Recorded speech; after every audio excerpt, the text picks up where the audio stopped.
tent failure is most of the time caused by pole failure. So we're looking at some of the ways it can happen and hopefully try to minimize it. Now, this is a common one. The pole gets bent, and it gets bent by the wind, or you push in the pole too strongly in the wrong way, or whatever, putting too much force. Now this was done by the wind, and it was simply because the hoop, the tent had no structure at that stage, so all the force of the wind was onto the pole, and it bent. If the wind hadn't been any stronger, this part would have eventually snapped and gone through the fabric.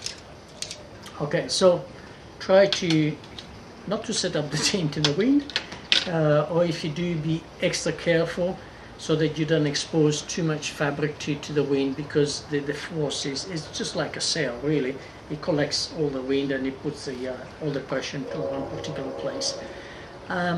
Now, you can have a bent pole either because the pole is already pre-bent in manufacturing, or because it goes into that shape like this one. I've changed a couple of these sections already. It's got 3 poles, they're identical.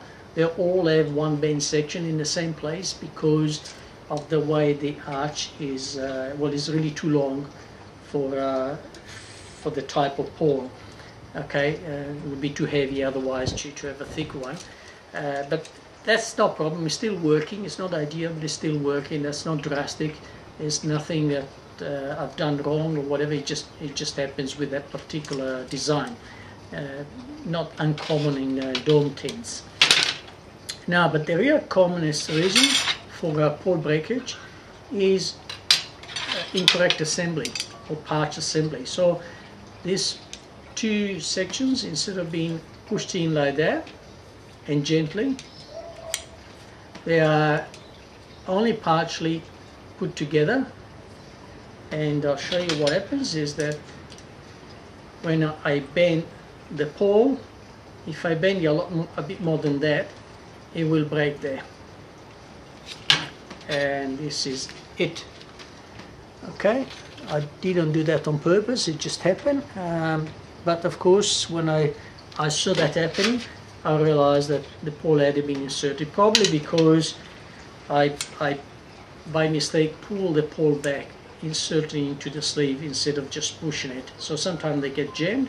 You pull it slightly back, it gets jammed into the fabric, and then when it's fully in tension, instead of doing this, as you can see, you can get quite a radius there, quite a curvature. It breaks at the end. Now, it's easy to work out that it isn't the pole's fault, because if there was too much pressure and wasn't strong enough, it will break in the middle, not at the end. When it breaks at the end, it's really always because it's not fully inserted. So avoid that. A common reason also for the poles to get damaged is because assembling them, quite often by mistake or on purpose, we just swing them out and then they'll bang into each other like that. Well, that's no good. I won't do it now, but if you let it go and get the elastic to work, the shock cord to work, well, it will weaken this part, will put a lot of shock into this section, and eventually become brittle and break. So you don't know sometimes, oh, how did it happen? Well, that's how it happened. The other cause, and particularly the problem is with the carbon fiber, is the pole being swung out and banged into something sharp, dropped.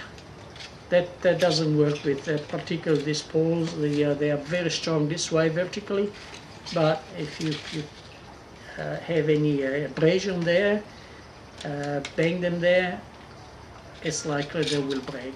So obviously, again, avoid that. So pay particular attention to the way that you handle the pole. Don't swing them out, and always make sure that all the sections are fully inserted. So when you put them into the sleeve, push them in. Don't never pull. or less push. Help yourself. Thanks.